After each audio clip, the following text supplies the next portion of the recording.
Dear friends, मैं lieutenant doctor BL Mehra, associate professor, government Lohia PG college Churu, आज के video में आप सभी का स्वागत करता हूं। आज का वीडियो ह्यूमन फिजियोलॉजी के एक ऐसे एस्पेक्ट के बारे में है जो कि न केवल विज्ञान के विद्यार्थियों के लिए जानना ज़रूरी है, अपितु इसके बारे में आम आदमी को भी जानकारी होना ज़रूरी है।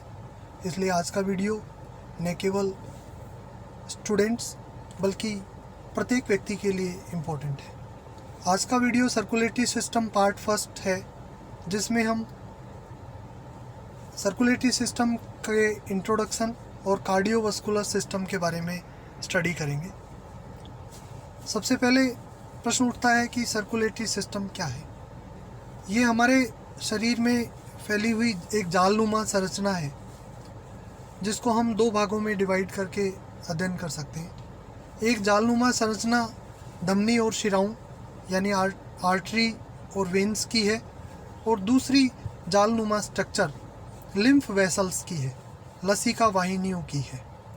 यदि ये जालनुमा संरचना आर्टरीज और वेसल्स की है तो हम इसे कार्डियोवास्कुलर सिस्टम कहेंगे, और यदि ये लिम्फ वेसल्स की है तो इसे लिम्फेटिक सिस्टम कहेंगे।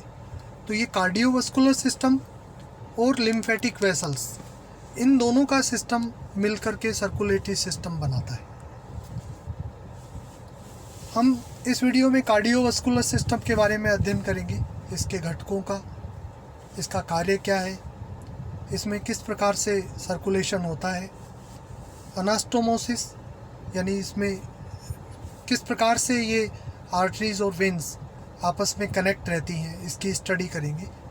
अप्लाइड एनाटॉमी यानी कार्डियोवास्कुलर सिस्टम की स्टडी किस प्रकार से हमारे लिए दैनिक जीवन में या हमारे व्यवहारिक रूप में कैसे प्रयुक्त की जा सकती है, इसका अध्ययन हम करेंगे। जैसा मैंने बताया, लिम्फेटिक सिस्टम की डिटेल स्टडी हम अन्य वीडियो में करेंगे।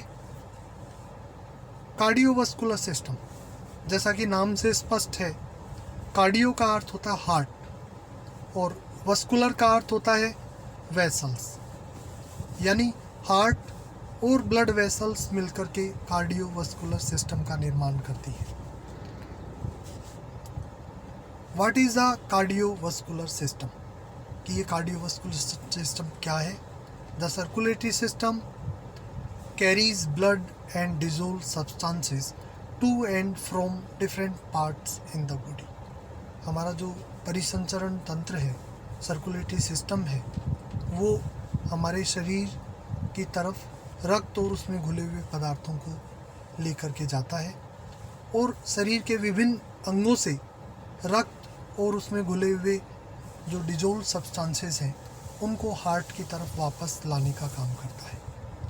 Heart has the job of pumping these things around the body.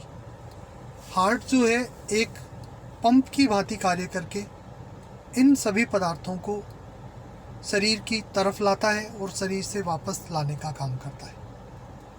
Heart pumps blood and substances around the body in tubes called blood vessels.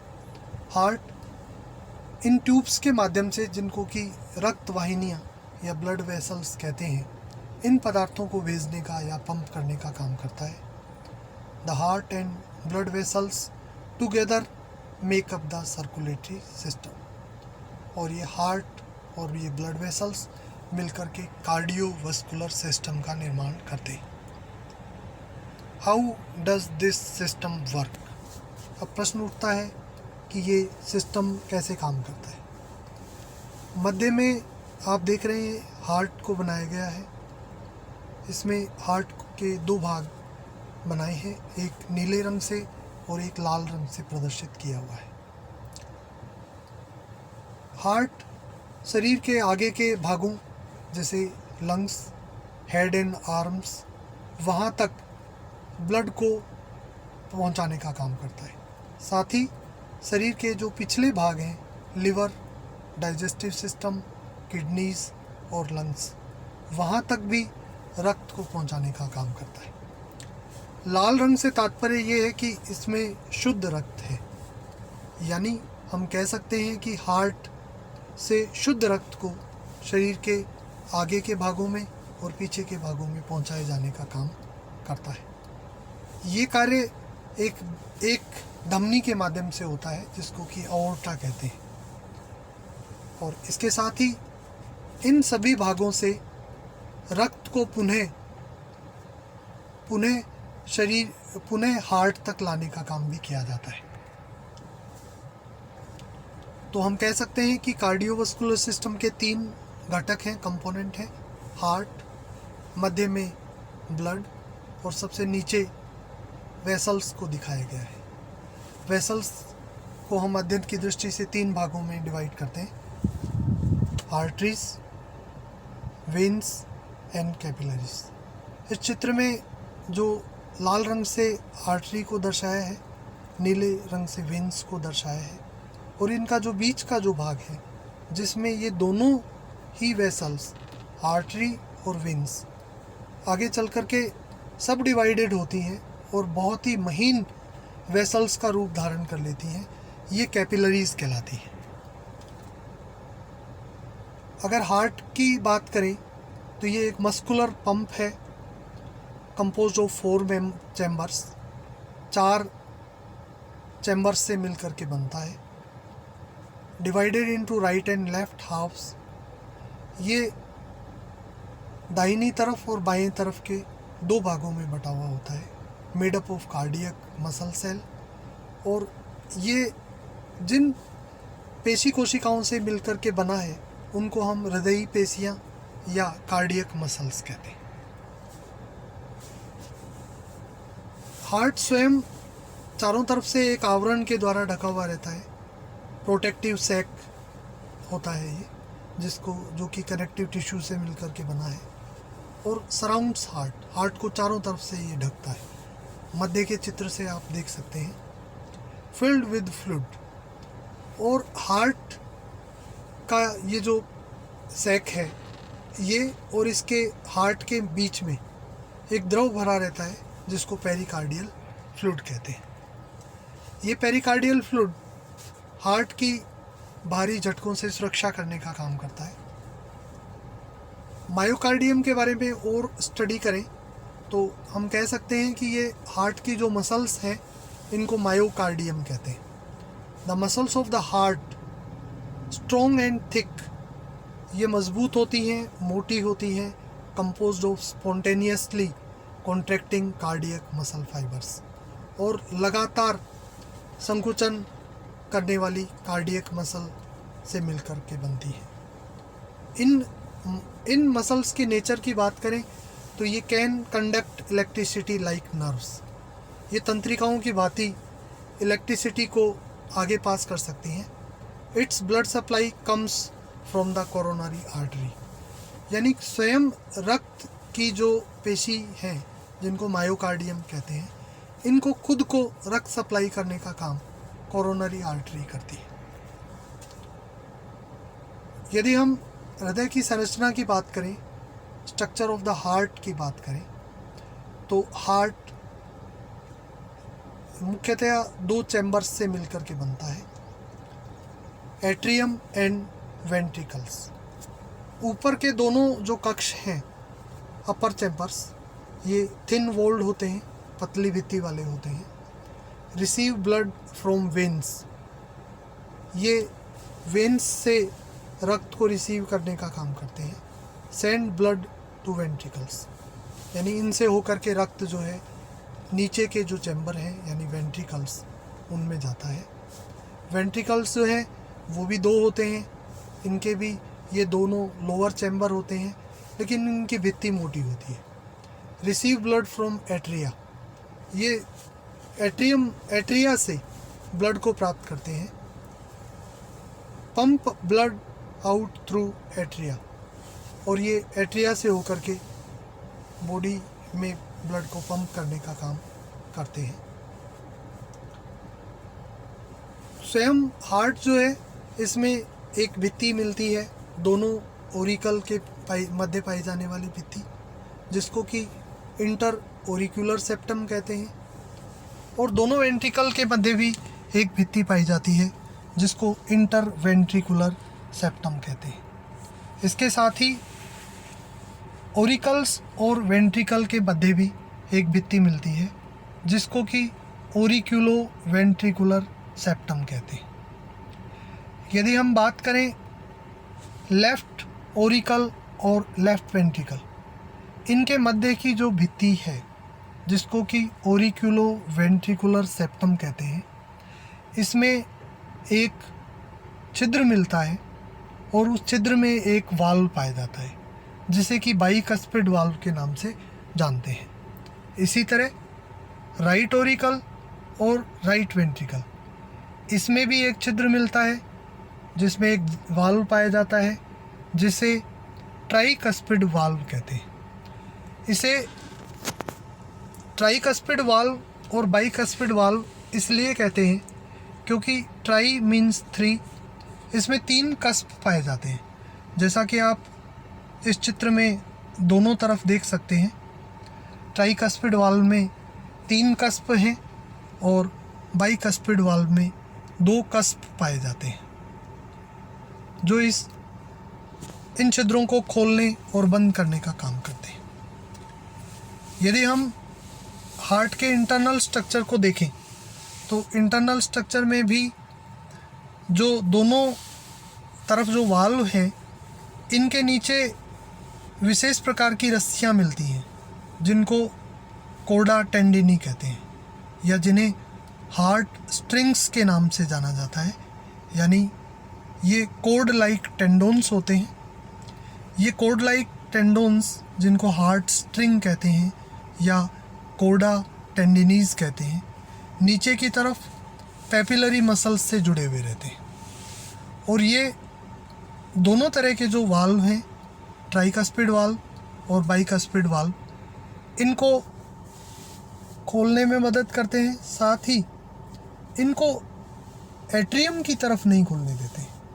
इनसे होकर के रक्त एट्रियम से वेंट्रिकल में तो आ सकता है लेकिन वेंट्रिकल से होकर के वापस एट्रियम में नहीं जाएगा। प्रिवेंट इन्वर्जन ऑफ वाल्व, यानी ये जो वाल्व हैं ट्राइकस्पिड वाल्व और बाइकस्पिड वाल्व, उनको उल्टा होने से रोकते हैं।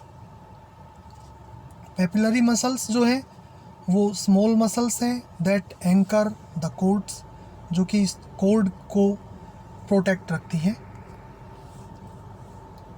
ये पुनः एक दूसरे चित्र से हार्ट के स्ट्रक्चर को समझाया है जिसमें हम डोर्सल अओर्टा या पृष्ठ महाधमनी जो ऊपर की तरफ गहरे गुलाबी रंग से जिसको दर्शाया है, ये पृष्ठ महाधमनी होती है। इस चित्र में ब्लड के सर्कुलेशन को दिखाया है। इस चित्र में हम देख सकते हैं कि जो लाल रंग की जो संरचना है वो पृष्ठ महाधमनी है जो कि बाएं निलय यानी लेफ़्ट वेंट्रिकल से निकलती है। यही वो धमनी है जो कि शरीर के आगे वाले और पीछे वाले भागों में रक्त को सप्लाई करने का काम करती है। इस चित्र में ऑरेंज कलर से जिनको दर्शाया है वो पल्मोनरी वेन है। इस चित्र में ऊपर की तरफ एंटीरियर वेना केवा और नीचे की तरफ सुपीरियर वेना केवा को दर्शाया गया है। एंटीरियर वेना केवा शरीर के अग्रभागों से अशुद्ध रक्त को हार्ट में लाने का काम करती है। पोस्टीरियर वेना केवा शरीर के पश्च भागों से अशुद्ध रक्त को हृदय में लाने का काम करती है। एंटीरियर वेना केवा को सुपीरियर वेना केवा के नाम से भी जाना जाता है और पोस्टीरियर वेना केवा को इन्फीरियर वेना केवा के नाम से भी जाना जाता है क्योंकि इनकी स्थिति सुपीरियर की ऊपर की तरफ है और इन्फीरियर की नीचे की तरफ है। ब्लड वेसल्स जो हैं form A close circuit of tubes that carry blood through out the body. ये नलिकाओं का एक गहरा जाल है जो कि पूरे शरीर में फैला रहता है। यदि हम इन ब्लड वेसल्स को सिरे से सिरे जोड़ते हुए चलें तो इनकी लंबाई लगभग 62,000 मील हो जाती है। एक व्यक्ति की संरचना में, एक व्यक्ति की ह्यूमन बॉडी में 62,000 मील लंबी ब्लड वेसल्स मिलती हैं, जो कि पूरी पृथ्वी से की लंबाई से, या यूँ कह सकते हैं कि पूरी पृथ्वी की को 2.5 बार रैप कर सकती है। ब्लड वेसल्स को यदि देखें, आर्टरी और वेन्स, तो हम चित्र में देख सकते हैं आर्टरीज जो है वो मस्कुलर एंड इलास्टिक होती हैं और थिक वाल्ड होती हैं, और वेन्स जो हैं फ्लैसिड स्मूथ मसल्स के साथ पतली भित्ति वाली होती हैं। दोनों की संरचना में हम देख सकते हैं कि बाहर की तरफ कनेक्टिव टिश्यू होता है, जो कि गहरे भूरे रंग से चित्र में दर्शाया गया है। बीच में स्मूथ मसल्स होती हैं और अंदर की तरफ एंडोथीलियम पाई जाती है। आर्टरी पुनः आर्ट्रियोल्स में डिवाइड होती है। चित्र में हम देख सकते हैं कि इसमें कनेक्टिव टिश्यू जो है वो बहुत कम है। और इसी तरह से हम वेन्यूल्स का देखें, नीचे से दूसरे स्थान पर जो चित्र दिखाया गया है उसमें हम देख सकते हैं कि इसमें स्मूथ मसल्स जो हैं वो बहुत कम है। और दोनों तरह की ब्लड वेसल्स, आर्टरी और वेन्स, ये आगे चल कर के कैपिलरी में विभाजित होती हैं। इस चित्र में बिल्कुल मध्य में जो चित्र दर्शाया है वो कैपिलरी का है। ये इसमें केवल एंडोथेलियल लेयर मिलती है, नो मसल्स। इसमें मस्कुलर लेयर क्योंकि नहीं मिलती, तो इसलिए ये बहुत ही पतली होती है। इस तरह से ब्लड वेसल्स 3 प्रकार की हैं, artery, vein and capillaries. Artery और arterioles carry blood away from the heart, heart से ब्लड को दूर ले जाने का काम करती हैं शरीर के विभिन्न अंगों तक। और वेन्स और वेन्यूल्स जो हैं carry blood to the heart, हृदय की तरफ लाने का काम करती है। Capillaries allow exchange of nutrients, waste and gases, और रक्त के सिकाएँ जो अपशिष्ट पदार्थ हैं और पोषक पदार्थ हैं उनका, और गैसेज हैं उनके एक्सचेंज का कार्य करती है। इस चित्र में पुनः आर्टरीज और वेन्स को दर्शाया है, जिसमें हम देख सकते हैं कि किस तरह से जो आर्टरी है वो लार्जेस्ट आर्टरी जो है अओर्टा होती है, जिसको पृष्ठ महाधमनी या डोर्सल अओर्टा भी कहते हैं। आर्ट्रियोल्स में ये क्षमता होती है कि ये कंस्ट्रिक्ट हो सकती है और त्वचा में ब्लड की सप्लाई को कम करने का और बढ़ाने का काम जो है इन आर्ट्रियोल्स का ही होता है। अगर हम बात करें कैपिलरीज की, तो ये स्मॉलेस्ट ऑफ ब्लड वेसल्स होती हैं और एक सेल मोटी होती हैं, केवल एपिथेलियल सेल्स के रूप में। Connect arteries to veins, arteries को वेन से कलेक्ट करने का काम करती हैं, कनेक्ट करने का काम करती हैं। Bring oxygen and nutrient to cell, cell तक ऑक्सीजन और पोषक पदार्थों को लाती हैं और यहाँ से अपशिष्ट पदार्थों यूरिया और CO2 को हटाने का काम भी इन्हीं का है।